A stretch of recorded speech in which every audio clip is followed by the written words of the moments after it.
Illustrative Math, Algebra 2, Unit 4, Lesson 7 is called Interpreting and Using Exponential Functions. Okay, so our goal today is I can calculate half-life and doubling problems. So, half-life, it sounds kind of weird. It's actually not that bad. So if something's decaying, let's say you start out with like $8,000 in your bank account, and it starts going down. Okay, like say your half-life is, 10 years. What that means is, every 10 years, this is year 0, at year 10, you're down to half. And then another 10 years, that'd be 20, you're down to half. And then another 10 years, you're down to half. So you just keep multiplying by 1/2. And doubling would be the same thing. If your double time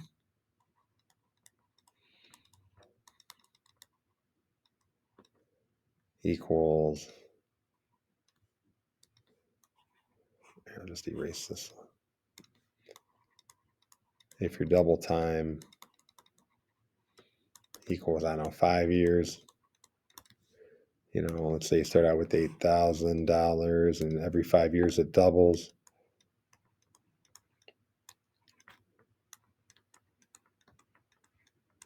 And it goes like that. Okay, every 5 years. Now, every year would be 2 to the 1/5, just so you know here. So like every year would be times 2 to the 1/5. Okay, so if it was 3 years, it'd be times 2 to the 3/5. Okay, and so forth. All right, so warm up. A colony of microbes doubles in population every 6 hours. Explain why we could say that the population grows by a factor of, now that's supposed to say the 6th root of 2. I don't like how the 6 isn't in there in the radical symbol, but the 6th root of 2 every hour. So, if it doubles every 6 hours times 2 every 6 hours, so 0 to 6, every hour would be 1/6 of this. Well, actually, I don't like the way I wrote that. If I had my 0 and 6 right here, and then we had this is, I'll call that P for population. This is going to be 2P. It's doubled. But if it's taking 6 hours here, 1 hour is 1/6. So this is 1/6 to go right here from 0 to 1. So this is doubling. It's times, in 1 hour, it's 1/6 of the interval. So be times, to go from here to here, be times 2 to the 1/6. Okay. So 1/6, 2 to the 1, this is equal to 2 to the 1/6. Hopefully, fraction exponents and radicals there. These are equal. So how would I put it in words? I'd probably say something like this. If the growth factor is 2 for every 6 years, 1 year is 1/6 of the time required to double. So our growth factor for 1 year would be 2 to the 1/6 power, which is the same as the square root the 6th root of 2. All right, a bacteria population decreases by a factor of 1/2 every 4 hours. Explain why we could also say the population decays by a factor of the 4th root of 1/2. All right, so this is the 4th root of 1/2. So this is the same as saying 1/2 to the 1/4 power, right? So I'm kind of going to have very similar answer here. So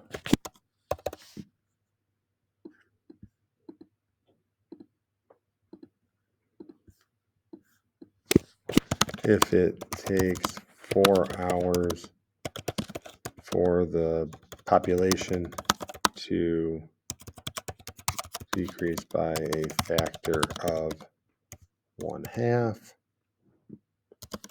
then 1 hour will decrease by a factor of 1/4, or really it's 1/2, parentheses 1/2 to the 1/4 power, because it's 1/4 of the time. Okay. All right, carbon-14 is used to age certain artifacts and fossils. It has a half-life of 5,730 years. So if an object has carbon-14, it loses half of it every 5,730 years. At a certain point in time, a fossil had 3 picograms, which is a trillionth of a gram of carbon-14. Complete the table with the missing mass of carbon-14 and years. Okay, so half-life is 5,730 years. So right here, whoops, from 0 to 5,730, it's going to be times 1/2. So this is going to half of that, or no, half of 3, I should say, is 1.5, because this is 1/2 life. Now, if I times it by, clearly 1.5 times 1/2 again, so this is a half-life, so it's going to take another 5,730 years. So from here, I'm going to add 5,730.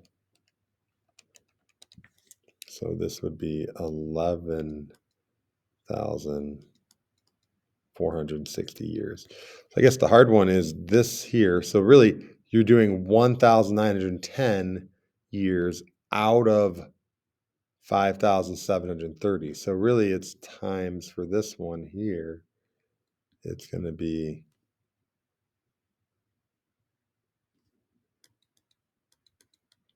times 1/2 to the 1,910 out of 5,730, because that's the fraction of 1 half-life. Okay, so this would be, let's do here 3 times 1/2 to the, make sure you can type it in correctly. Obviously, it should be somewhere between 3 and 1/2. So if your number isn't, then you probably typed it in wrong. And I got 2.38. All right, so a scientist uses the expression 2.5 times 1/2 to the 1 over 5,730 to model the number of picograms of carbon-14 remaining in a different fossil years after 20,000 BC. So what's the 2.5 to 1/2 and the 5,730 mean?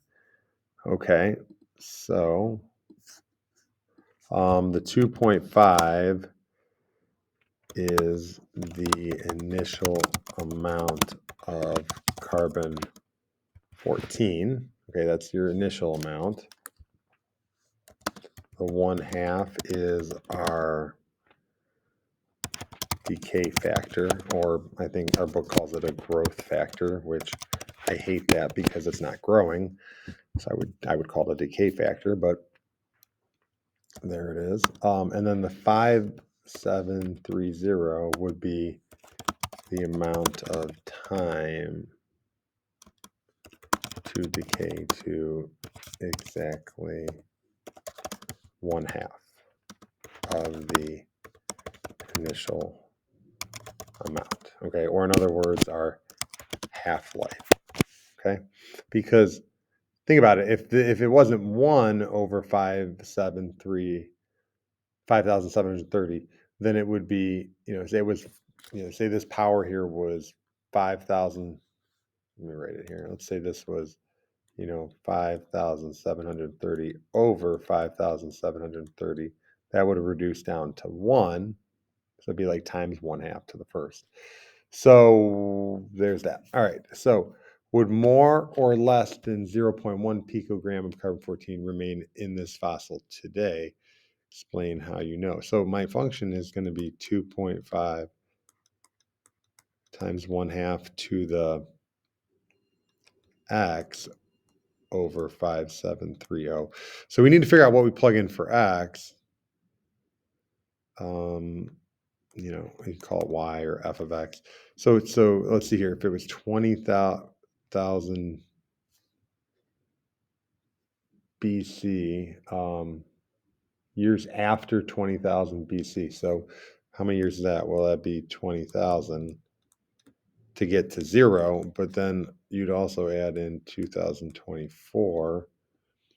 So it would be 22,024 would be my x that I plug in. So let's see what we get.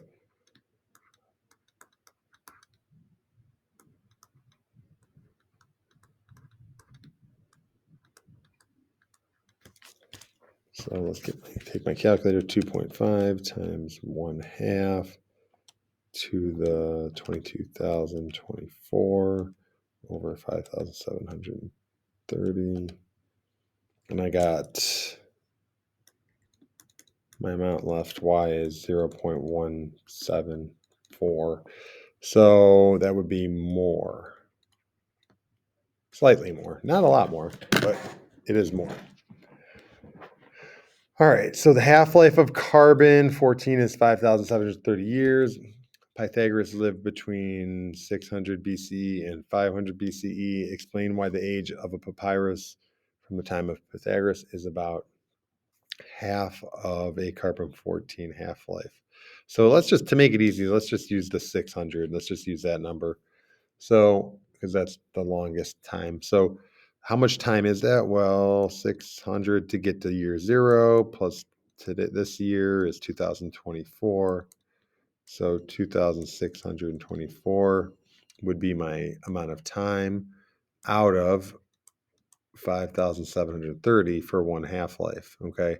So if I were to divide those, what do I get? 2,624 divided by 5,730, I get 0.458. So pretty close to a half-life, so I'd say close to 0.5. So it, almost half of one half-life. Okay, so one half-life would be 1. Someone claims they have a papyrus scroll written by Pythagoras. Testing shows the scroll has 85% of its original amount of carbon-14 remaining. Explain why the scroll is likely a fake. Let's see here.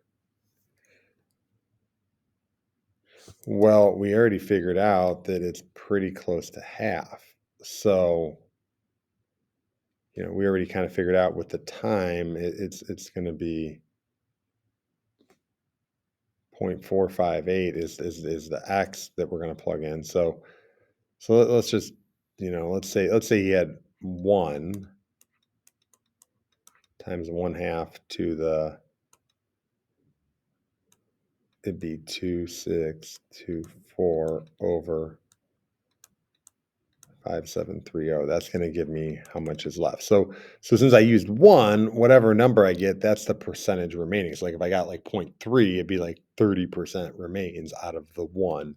Makes the math a little bit easier there. So if I just took 1 times 1/2 to the 2,624 over, oops, I missed my parentheses.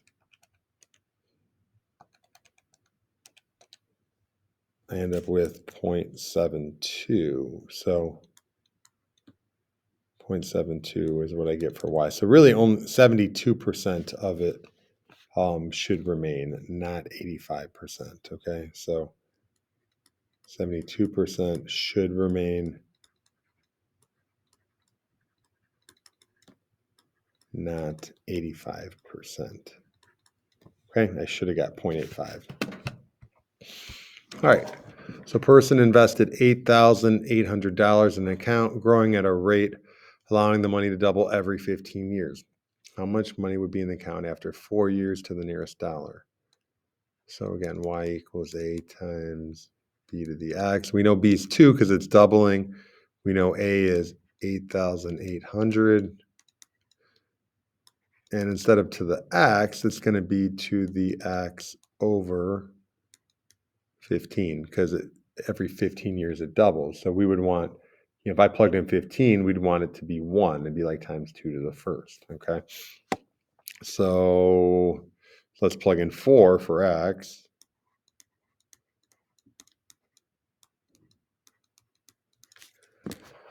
And let's see what we get. 8800 times 2 to the 4 over 15. And I got 10,586.62. Okay.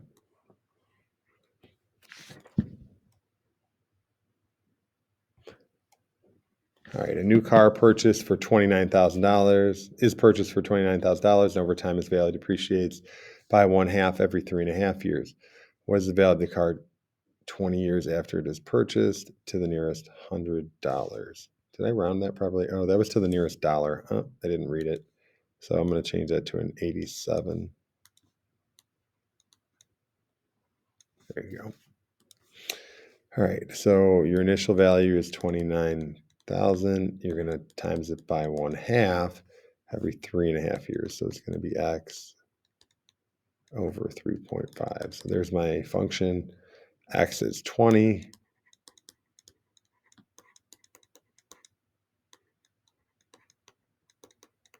And there we go. Plug it in.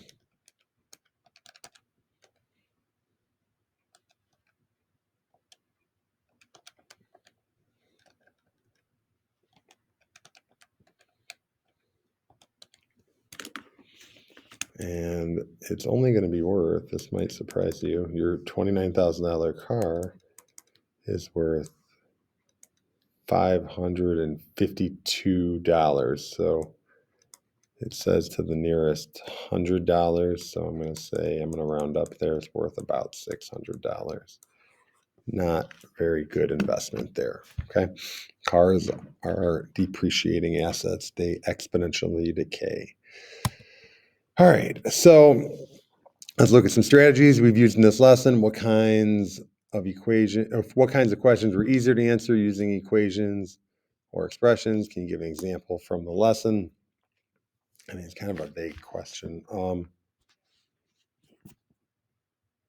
I would say questions. It says use examples. So, obviously, anytime they gave you all the info for the time, it was definitely easier.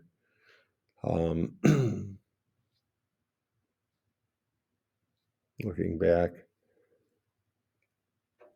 I would just say here on this one, probably what was easier to answer.